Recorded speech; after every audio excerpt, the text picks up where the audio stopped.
그는 모든 영광을 잃고 절망 속에 던져진 천재. 그는 어떻게 역사에 남을 위대한 지혜를 발견했을까요? 조선 최고의 지성인이자 시대를 앞서간 개혁가로 촉망받던 한 인물이 모든 영광을 뒤로하고 한순간에 세상의 가장 낮은 곳으로 내던져진다면 과연 어떤 기분일까요? 그의 눈앞에 펼쳐진 것은 끝없는 절망과 아무것도 없는 텅 빈 공간뿐이었을 겁니다. 하지만 그 비어있음이 오히려 그의 마음을 강철처럼 단단하게 만들고 역사를 뒤흔들 위대한 저작들을 탄생시키는 놀라운 씨앗이 되었다면 믿어지시나요? 우리는 오늘 그 절망 속에서 피어난 위대한 지혜의 비밀을 파헤쳐보기 위해 정약용 선생의 유배지, 강진으로 떠나볼까 합니다. 어린 시절부터 그의 이름 앞에는 늘 천재라는 수식어가 따라붙었죠. 한 번 본 책은 잊지 않고 어떤 어려운 문제라도 척척 해결해내는 비범한 재능을 지녔으니 말입니다. 22살에 과거에 급제하여 일찍이 관직에 나아간 그는 백성을 위한 새로운 세상을 꿈꾸던 개혁 군주 정조의 총애를 한 몸에 받았습니다. 정조대왕과 밤늦도록 서책을 논하며 개혁의 청사진을 그리던 젊고 총명한 정약용의 모습은 당시 조선 지식인들의 부러움을 한 몸에 받는 존재였을 겁니다. 그는 수원 화성 축조에 기여하며 당대 최고의 과학기술을 선보였고 백성의 삶을 개선하기 위한 다양한 정책을 제안하며 실학사상을 현실 정치에 구현하고자 애썼죠. 그의 앞날은 오직 탄탄대로만이 펼쳐질 것 같았습니다. 하지만 역사는 때로 예측할 수 없는 방향으로 흘러가기 마련이죠. 정조대왕의 갑작스러운 승하는 조선 사회를 거대한 정치적 경랑 속으로 몰아넣었고 정약용 선생은 그 소용돌이의 한가운데에 서게 됩니다. 천주교 박해인 신유박해의 피바람이 한반도를 휩쓸던 1801년, 그는 하루아침에 모든 것을 잃고 역적으로 몰려 유배형에 처해지는 비극적인 운명을 맞이하게 됩니다. 사랑하는 가족들과 강제로 헤어져야만 했던 그 비극적인 순간, 눈물을 삼키며 동료들과 작별해야 했던 참담함은 감히 상상조차 하기 어려운 고통이었을 겁니다. 찬란했던 그의 삶은 마치 거친 파도에 휩쓸린 배처럼 한순간에 좌초되고 말았죠. 세상의 모든 영광을 뒤로한 채 그는 이제 이름 없는 땅으로 내던져졌습니다. 만신창이가 된 몸으로 수레에 실려 강진으로 향하던 정약용 선생의 초췌한 모습은 당시 그의 심정을 대변하는 듯 했습니다. 황량한 길 위로 쏟아지는 빗줄기는 마치 그의 눈물처럼 끝없이 흘러내렸을 테고 한 발짝 한 발짝 나아갈수록 희망은 멀어져 가는 듯 느껴졌을 겁니다. 그렇게 굽이굽이 산길을 돌아 도착한 유배지 강진. 그곳에서 그를 맞이한 것은 기대했던 평화로운 안식처가 아니었습니다.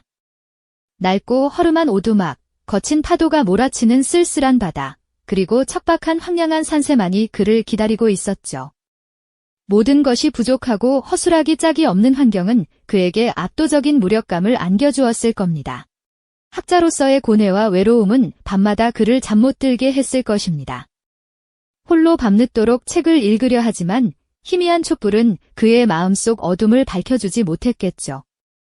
멀리 떨어져 있는 가족들에 대한 그리움은 붓을 잡은 그의 손을 떨리게 했고 답답함에 잠 못 이루는 밤이 길어졌을 겁니다. 마을 사람들의 경계 어린 시선과 텅 빈 공간이 주는 고립감은 그를 더욱 깊은 절망 속으로 밀어넣었습니다. 이 비어있는 땅, 강진에서 그는 과연 어떤 운명을 마주하게 될까요? 그리고 이 깊은 절망 속에서 그는 어떤 새로운 길을 찾아낼 수 있을까요? 그의 고통에 공감하며 다음 이야기에 대한 궁금증을 안고 우리는 그의 여정을 계속 따라가 봅니다. 그 깊은 절망의 바닥에서 정약용은 점차 스스로를 일으켜 세울 힘을 찾아내기 시작합니다. 모든 것을 잃은 듯했던 텅 빈 공간, 그 허술하고 부족한 환경은 역설적으로 그에게 새로운 시각을 안겨주었죠. 외부의 화려함이 사라진 자리에서 그는 내면의 빛을 향해 더욱 깊이 파고들었습니다. 낡은 책과 닳아버린 붓, 그리고 겨우 얻은 종이 몇 장이 그의 유일한 벗이 되었을 겁니다. 그는 밤낮으로 읽고 쓰며 그 척박한 땅에서 학문의 끈을 놓지 않았습니다. 희미한 촛불 아래 그의 붓은 멈추지 않고 빼곡한 글씨를 채워나갔죠. 강진의 자연은 처음엔 그저 황량하고 쓸쓸하게만 느껴졌을 겁니다. 하지만 시간이 흐르면서 그는 그 안에서 새로운 영감을 발견하기 시작합니다. 다산초당 주변의 차밭은 지친 마음을 위로하는 푸른 생명력을 주었고 바위와 개울은 고요한 사색의 동반자가 되어주었을 겁니다. 굽이굽이 흐르는 물소리, 바람에 흔들리는 댄잎 소리는 그에게 자연의 섭리와 인간 세상의 이치를 다시금 생각하게 하는 계기가 되었죠. 이처럼 아무것도 없는 듯한 비어있음은 그에게 외부의 소란스러움에서 벗어나 진정으로 중요한 것이 무엇인지 탐색할 자유를 선사했습니다. 그리고 절망의 늪에서 그를 건져 올린 또 하나의 빛은 바로 사람이었습니다. 강진의 젊은 학도들이 멀리서 찾아와 그의 가르침을 청했을 때 정약용의 얼어붙었던 마음에 온기가 돌기 시작했죠. 어린 제자들의 맑은 눈빛과 배움에 대한 뜨거운 열정은 그에게 잊었던 활력을 되찾아 주었습니다. 초당 마루에 앉아 질문하고 답하는 시간은 고립되었던 학자의 삶에 새로운 의미를 불어넣었습니다. 그는 자신의 지식을 나누는 것을 통해 자신이 여전히 살아있고 세상에 기여할 수 있는 존재임을 깨달았을 겁니다. 제자들과의 만남은 그에게 학문적 동반자이자 삶의 희망을 다시 불태울 기회를 주었죠. 제자들과의 교류 속에서 정약용의 학문은 더욱 깊이를 더해갔습니다. 비록 세상과의 소통은 끊겼지만 그의 내면은 오히려 더욱 활발하게 움직였죠. 그는 유배지라는 비어있음 속에서 인간 본연의 문제와 국가 운영의 본질에 대해 그 누구보다 깊이 성찰했습니다. 화려한 조정의 삶에서는 미처 깨닫지 못했던 백성들의 고통, 부패한 관리들의 횡포, 그리고 이상적인 국가의 모습에 대한 고민이 그를 밤잠 못 이루게 했을 겁니다. 그는 자신이 겪은 고난을 통해 백성들의 삶에 더 깊이 공감하게 됩니다. 낡은 책상에 엎드려 밤새도록 붓을 휘두르던 그의 모습은 그저 학문을 탐구하는 것을 넘어선 열정적인 구도자의 모습이었을 겁니다. 땀방울이 종이 위에 떨어지고 굳게 담은 입술은 그의 비장한 각오를 보여주었죠. 강진에서의 시간은 그에게 세상의 부조리를 직접 목도하고 그것을 해결할 근본적인 방안을 모색하는 결정적인 기회가 되었습니다. 이러한 깊은 성찰과 고뇌 끝에 조선시대를 통틀어 가장 위대한 사상적 성과들이 탄생했습니다. 바로 목민심서, 경세유표와 같은 대작들이죠. 이 책들은 단순히 지식을 나열한 것이 아니라 정약용 스스로가 겪은 절망과 고통, 그리고 그 속에서 피워낸 희망의 결정체였습니다. 그는 백성들의 삶을 보듬고 국가를 바르게 이끌어갈 구체적인 방안을 제시하며 자신의 철학을 완성해 나갔습니다. 완성된 원고 뭉치들을 바라보던 그의 눈빛에는 깊은 만족감과 함께 자신이 이 고난을 통해 마침내 역사의 한 페이지를 새겼다는 비장함이 서려 있었을 겁니다. 그의 사상은 유배라는 역경을 딛고 비어있음을 가능성으로, 허술함을 자유로움으로 승화시킨 위대한 정신의 승리였죠. 이처럼 절망 속에서 피어난 위대한 정신의 승리는 다름 아닌 다산 정약용 선생의 유배 생활 그 자체에서 비롯되었을 겁니다. 그에게 유배지는 단순히 갇힌 공간이 아니었죠. 오히려 모든 것을 비우고 세상의 본질을 깊이 들여다볼 수 있는 더없이 소중한 시간이 되었으니까요.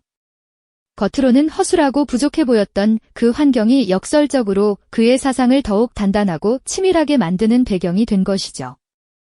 그는 낡은 책상에 앉아 붓을 들 때마다 자신이 겪는 고난을 넘어 백성들의 아픔과 국가의 미래를 고민했습니다. 마치 캄캄한 동굴 속에서 한 줄기 빛을 찾아 헤매듯 그는 지식의 불을 밝혀 백성들의 삶을 비추고 혼란스러운 시대를 헤쳐나갈 지혜를 찾으려 애썼죠. 그의 손끝에서 탄생한 글자들은 단순한 문자가 아니었습니다. 그것은 절망 속에서도 희망을 놓지 않았던 한 인간의 굳건한 의지이자 고통받는 민중을 향한 뜨거운 연민의 기록이었던 겁니다. 강진의 다산초당에 머물던 그는 밤낮 없이 학문에 몰두하며 조선 사회의 근본적인 문제들을 파고들었습니다. 비록 몸은 유배지에 묶여 있었지만 그의 정신만큼은 시대를 뛰어넘어 자유롭게 유영하며 인간 본연의 문제와 국가 운영의 본질을 깊이 성찰했죠. 주변에 쌓여있는 수많은 서책과 빼곡한 원고, 뭉치들은 그의 뜨거운 열정을 고스란히 보여주는 증거였을 겁니다. 낡은 등불 아래 땀방울이 송골송골 맺힌 그의 이마와 굳게 담은 입술은 한치의 흐트러짐도 없이 학문에 몰입하는 학자의 고독한 투쟁을 말해주는 듯합니다. 어쩌면 그는 이 고통스러운 지필 과정 속에서 자신이 겪은 고난이 단순한 개인의 불행이 아니라 백성들의 피눈물과 연결된 거대한 구조적 문제임을 깨달았을지도 모릅니다. 그의 눈은 유배지에서도 주변의 작은 움직임 하나하나를 놓치지 않았습니다. 고된 노동에 지쳐가는 농민들의 주름진 얼굴에서 수탈당하는 백성들의 고통을 보았고 부패한 관리들의 횡포를 목격하며 국가의 근간이 흔들리는 현실을 직시했죠. 이러한 생생한 경험과 깊은 통찰은 목민심서와 경세유표 같은 위대한 저서들의 뼈대가 되었습니다. 목민심서는 백성을 다스리는 목민관이 갖춰야 할 자세와 청렴한 행정을 상세히 제시하며 탐욕스러운 관리들의 수탈에 신음하던 백성들에게 한 줄기 희망을 주었죠. 또한 경세유표는 국가제도의 전반적인 개혁 방안을 담아 혼란에 빠진 조선을 다시 일으켜 세울 청사진을 제시했습니다. 이 책들은 단순히 이론적인 주장이 아니었습니다. 그것은 정약용 자신이 겪은 고난과 백성들의 삶을 온몸으로 체감하며 얻어낸 살아있는 지혜의 결정체였던 겁니다. 마침내 수많은 밤을 새워가며 완성된 원고 뭉치들을 바라보던 그의 눈빛에는 깊은 만족감과 함께 자신이 이 고난을 통해 마침내 역사의 한 페이지를 새겼다는 비장함이 서려 있었을 겁니다. 그의 사상은 유배라는 역경을 딛고 비어있음을 가능성으로, 허술함을 자유로움으로 승화시킨 위대한 정신의 승리였죠. 절망의 끝에서 역설적으로 가장 견고한 지혜를 피워낸 그의 삶이야말로 우리가 마주하는 모든 비어있고 허술한 순간들이 사실은 가장 단단한 우리를 만들 기회임을 보여주는 결정적인 증거가 아닐까요? 그의 철학은 고난을 통해 더욱 빛을 발하며 오늘날까지도 우리에게 깊은 울림을 전하고 있습니다. 정약용의 철학이 오늘날까지 깊은 울림을 전하는 것은 유배지라는 극한 상황이 그에게 인간 본연의 문제와 국가 운영의 본질을 깊이 성찰할 기회를 주었기 때문입니다. 모든 것을 잃은 강진의 초라한 공간은 세상의 소음에서 벗어나 내면의 소리에 집중하고 백성들의 고통을 가장 가까이에서 마주하며 진정한 통찰을 얻는 귀한 배움의 터전이 되었죠. 그는 낡은 책과 붓을 벗삼아 밤낮 없이 기록하고 사색했습니다. 다산초당의 등불은 새벽까지 꺼지지 않았고 그의 굳게 담은 입술에는 백성을 위한 학문과 개혁의 길을 찾겠다는 굳은 일념이 서려 있었을 겁니다. 유배라는 혹독한 시련은 그에게 학문적 깊이를 넘어 삶의 진정성과 인간 존재에 대한 깊은 이해를 선물하며 사상을 더욱 단단하게 벼려냈죠. 자신이 겪었던 고난이 개인적인 불행에 그치지 않고 당시 조선 백성들의 고통과 맞닿아 있다는 것을 깨달았을 때 그의 사상은 비로소 거대한 강물처럼 흐르기 시작했습니다. 강진에서 만난 농민들의 고달픈 삶, 부패한 관리들의 수탈로 피폐해진 백성들의 표정은 그의 가슴을 꿰뚫는 아픔이 되었고 민초들이 편안하고 나라가 바로 설 수 있는 길을 밤낮 없이 고뇌하게 했죠. 이러한 깊은 성찰과 뜨거운 연민 속에서 백성의 삶을 보듬고 사회의 병폐를 치유하려는 그의 염원은 학문으로 승화되었습니다. 민생 안정을 위한 목민심서, 국가 경영의 청사진 경세유표, 형벌제도의 개혁을 논한 흠음신서 같은 위대한 저서들이 그의 손끝에서 마침내 모습을 드러냈습니다. 그의 사상은 고난 속에서 비로소 완성된 결정체였죠. 빼곡히 채워진 수많은 원고, 뭉치들은 단순한 지식의 집합이 아니었습니다. 그것은 절망 속에서도 희망을 놓지 않았던 한 인간의 굳건한 의지이자 고통을 통해 더욱 빛을 발한 지혜의 정수였죠. 정약용은 비어있음과 허술함이라는 역설적인 상황 속에서 오히려 세상의 본질을 꿰뚫어 보고 인간의 마음을 강철처럼 단단하게 다지는 법을 터득했던 겁니다. 그의 철학은 유배라는 고통스러운 경험을 바탕으로 비어있음을 무한한 가능성으로 허술함을 자유로운 창조의 터전으로 승화시킨 위대한 정신의 승리였습니다.